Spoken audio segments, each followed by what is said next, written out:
The 12th of February, 1945. It is 6:47 in the morning, and a bitter wind whips across the blasted landscape of the Reichswald forest. Here, on the German-Dutch border, the air is thick with the metallic scent of damp earth and coming violence. Perched 18 meters high in a timber observation tower, General der Panzertruppe Erich Brandenberger, a man whose features seem carved from Prussian granite, raises a pair of 6 by 30 Zeiss binoculars to his eyes. Through the world-class lenses, he observes his men. Below him, 4,800 soldiers of the 15th Panzer Grenadier Division are advancing in perfect tactical formation, a river of field-grey steel flowing through the shattered trees. Their discipline is a thing of terrible beauty, the living embodiment of Wehrmacht doctrine perfected on the battlefields of Poland, France, and the vast, frozen plains of Russia. 5 meters between each man, 12-meter intervals between the squads. It is a textbook assault formation, designed to minimize casualties from conventional artillery. Brandenberger, a veteran who has seen the zenith of German power, feels a familiar surge of professional pride. He lowers the binoculars for a fraction of a second, his gloved hand consulting the watch on his wrist. The luminous dial reads 6:49.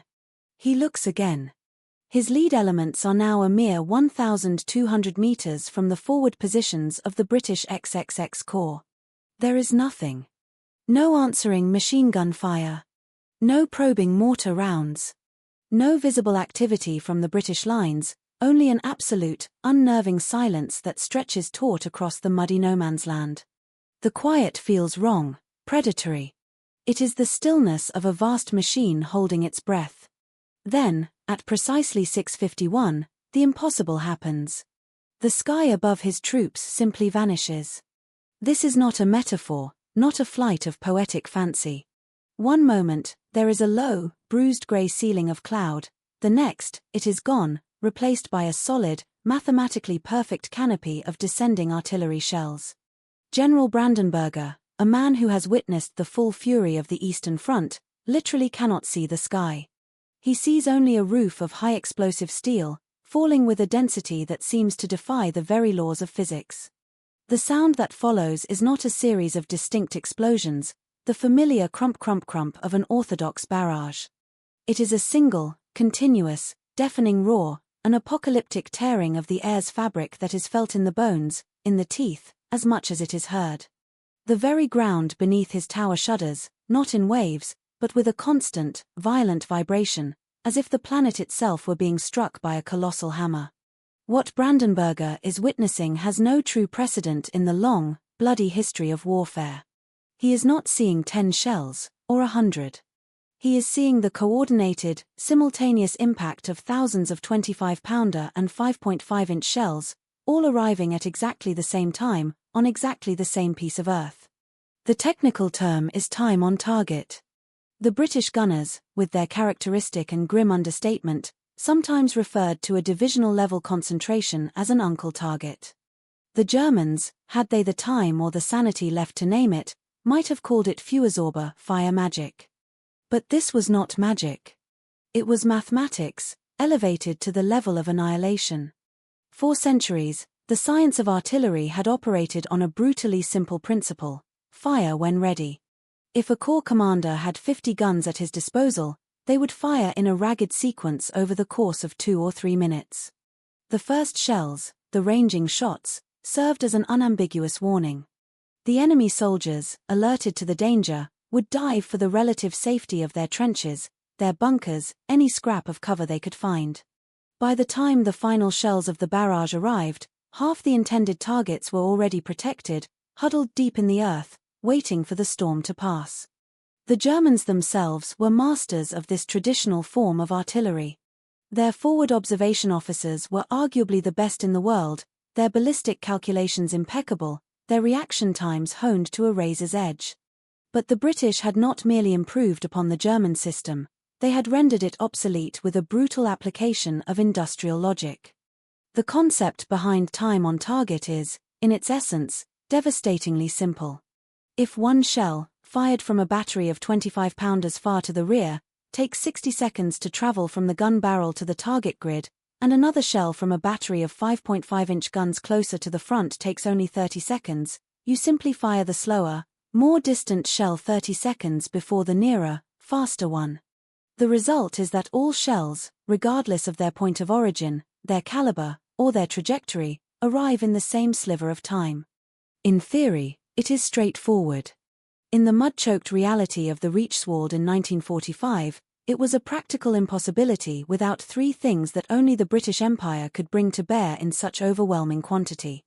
First, reliable radio communications. Huddled in sandbagged emplacements kilometers apart, British signals personnel sat hunched over the iconic wireless set No. 19, its dials glowing faintly in the pre-dawn gloom. Through the crackle of static, clipped, calm voices coordinated the fire of dozens of individual batteries, weaving them into a single instrument of destruction. The Wehrmacht, by this stage of the war, might have had a handful of equivalent sets for the entire front. General Horrock's XXX Corps had them in every battery, every command post, a resilient, redundant web of instant communication. Second, industrially produced, pre-calculated firing tables. The German gunnery officer, a highly trained specialist, calculated the variables for each shot range, elevation, wind speed, barometric pressure using logarithmic tables and a slide rule. It was a time-consuming, intellectual process. His British counterpart, often a man who a few years prior might have been a bank clerk or a schoolteacher, consulted waterproofed, mass-printed firing tables and the elegantly simple graph of fire. These were the products not of battlefield genius, but of the quiet, meticulous work of the mathematicians and career gunners at the Royal School of Artillery at Larkhill. They had systematized the complex art of ballistics, turning it into a process that any properly trained officer could execute with speed and lethal precision. A German gun crew might take 3 to 4 minutes to calculate a complex fire mission. The British could do it in 45 seconds. Third, and most crucially, an effectively limitless supply of ammunition. A typical Uncle Target program might call for thousands of shells to be fired in a 90-second window. For the resource-starved Wehrmacht of February 1945, this would represent the entire ammunition supply of a division for 2 weeks of fighting. For the British Army, backed by the industrial might of the Commonwealth and the tireless efforts of the Royal Army Service Corps, RASC, it was just another Tuesday. Through his trembling binoculars, General Brandenberger watches something that contradicts 300 years of established military theory. A formation of 4,800 men does not break, it does not rout, it does not retreat. It simply ceases to exist as a functional military unit. After the first 30 seconds of the barrage, 40% of the 15th Panzer Grenadier Division is dead or grievously wounded. After 60 seconds, the very concept of a tactical formation is gone, replaced by a churning chaos of smoke, fire, and dismembered earth. At the 90-second mark, the few who have survived are in a state of profound psychological shock, their minds shattered, incapable of responding to orders even if there were any officers left to give them. The German trenches, dug with painstaking labor over 3 days, have been obliterated, turned into shallow, smoking ditches. The log-lined bunkers, 2 meters deep, have collapsed, entombing their occupants. Armored half-tracks are flipped onto their backs like dead beetles, their hulls glowing cherry red. The very terrain itself is unrecognizable, a lunar landscape of overlapping craters, each 4 to 6 meters in diameter, scoured clean of life. Brandenberger slowly lowers the Zeiss binoculars. His hands are shaking, not from fear, but from a cold, terrible understanding. This was not an evolution of artillery. This was industrialization applied directly to the act of destruction. It was the manufacturing power of Great Britain, the steel mills of Sheffield, the chemical plants of ICI, the assembly lines of Luton, transformed into instantaneous, synchronized death and delivered with the cold efficiency of an accountant's ledger. The terrifying genius of the system was how impersonal and methodical it was. The concept had been refined not in the heat of battle, but in the calm, academic environment of the Royal School of Artillery at Larkhill on the Salisbury Plain. The instructors there saw artillery not as a martial art, but as a problem of differential calculus and logistics. Their key innovation was the standardization of tools like the graph of fire, a simple chart that allowed any gunnery officer to calculate precisely when to give the order to fire, ensuring his battery's shells would land simultaneously with those from dozens of other units he would never see. It required no flash of genius, no innate feel for the battlefield, it simply required one to follow the numbers on a table. The Germans had brilliant, intuitive artillerymen. The British had a brilliant system that made any competent artilleryman lethally precise. During the opening phase of Operation Veritable, the preliminary bombardment codenamed Pepperpot, the artillery of XXX Corps fired over 500,000 shells in 5 hours. A significant portion of these were part of meticulously coordinated time-on-target programs. That is an almost incomprehensible weight of metal, all coordinated by radio and pre-printed tables. For context, the entire Wehrmacht on the Western Front fired approximately 1.2 million shells during the whole of September 1944. A single British corps, in a matter of hours and days, could unleash a volume and precision of fire that dwarfed the capabilities of the entire German war machine. Later that day, back in the relative safety of his command bunker, General Brandenberger sits down to write his after-action report. The air is still acrid with the lingering smell of high explosives. His words are precise, professional, devoid of emotion, but a note appended at the very end reveals the depth of his shock. We have no tactical countermeasure against time on target. Dispersal is ineffective, the area of effect is too vast. Trench systems are ineffective, the density of shell fall is absolute. Reinforced bunkers offer some protection, but we cannot construct them in sufficient numbers with our current resources. I recommend avoiding any concentration of troops of company size or larger within range of enemy artillery. The implications of that final sentence are profound. It is a recommendation to completely cede the tactical initiative. A German general is advising his superiors to abandon the foundational principle of German military doctrine for the past century, the Schwerpunkt, the concentration of force at the decisive point.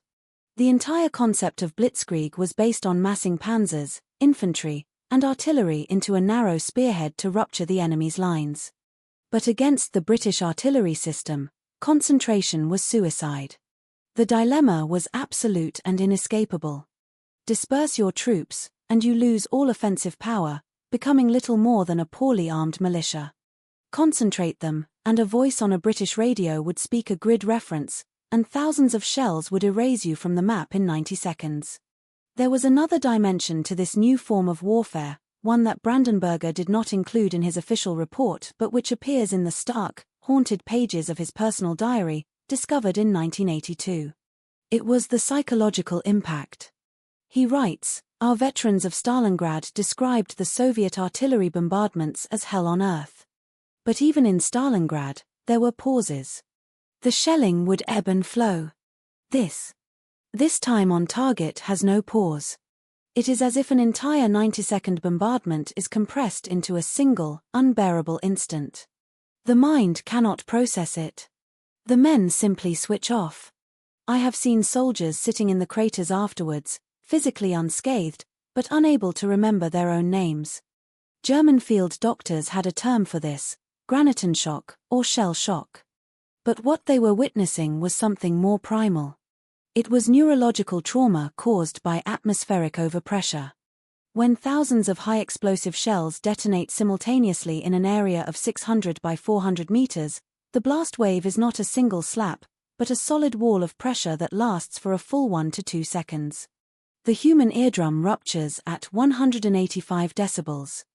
An uncle target strike generated a sustained 210 to 230 decibels. The human lung collapses at a sustained overpressure of 40 pounds per square inch. These bombardments generated 60 to 80 psi at their epicenter. German soldiers found 200 meters from the center of a strike zone often had no visible marks on their bodies. Autopsies would later reveal lungs shredded to bloody pulp and massive cerebral hemorrhaging. The cause of death was pure, unadulterated pressure. But the true genius behind this terrifying capability was not in the technology of the guns or the radios, but in the mundane, Herculean logistics that made it all possible. A typical regimental Mike target mission might consume over 2,525-pounder shells. Each shell weighed nearly 13 kilograms.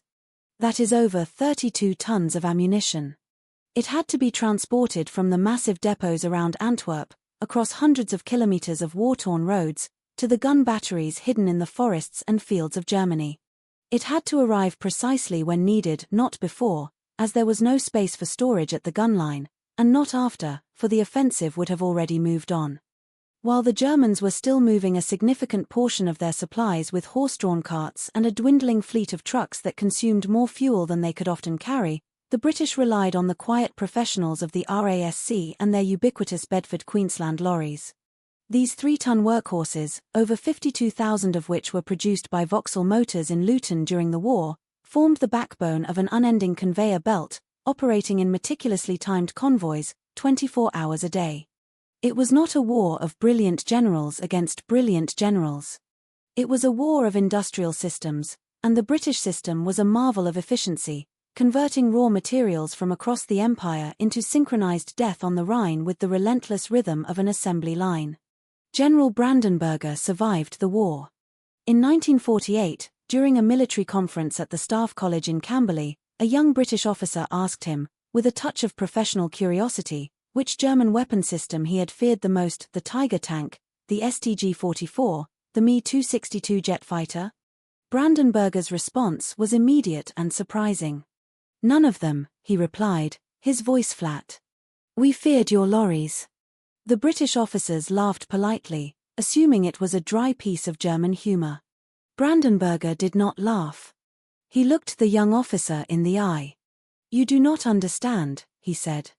"Your best tanks, your best pilots, your best infantry, all of that mattered in individual battles. But your lorries, your wireless sets, your printed firing tables, those won the war. Time on target was merely a symptom of a much greater capability. The real problem for us was that you had an entire nation functioning as one giant, efficient factory. And every product from that factory, be it a shell, a tin of bully beef, or a spare part, arrived exactly where it was needed, exactly when it was needed. We had brilliant soldiers. You had a brilliant system. And systems, gentlemen, always win long wars." After February 1945, German tactics on the Western Front changed radically. Concentrated formations all but disappeared. Divisions were forced to operate in dispersed platoon-sized groups, never more than 40 men in any 500-meter grid square. Coordinated battalion-level attacks became all but impossible. The Wehrmacht in the West ceased to function as a modern, combined arms army. It devolved into a scattered militia, fighting from isolated pockets of resistance, not because its soldiers had lost their courage, but because the simple act of concentrating troops was an open invitation for thousands of British shells to arrive at precisely the same second. The legacy of that brutal lesson continues today. The modern concept is called MRSI, multiple rounds simultaneous impact. A single AS-90 self-propelled gun can land several shells on a target at the same time by firing them on different trajectories. GPS-guided missiles from systems like the M270 MLRS can place a dozen rockets on a target with 10-meter accuracy, all impacting within a 2-second interval from over 70 kilometers away. But the principle is identical to that perfected by the gunners of the Royal Artillery in 1945. Don't just fire harder, fire smarter. Don't overwhelm the enemy with simple volume, annihilate them with perfect synchronization. The mathematics behind time on target are elegant. The logistics that make it possible are monumental. The psychological impact is devastating. But the true lesson is deeper still. In 1945, Germany may well have had some of the finest individual soldiers in the world. But Great Britain and its allies had the better system. And while soldiers win battles, systems win wars. And when a system can deliver thousands of shells to the same point in the same second, day after day, week after week, the final result is not merely victory.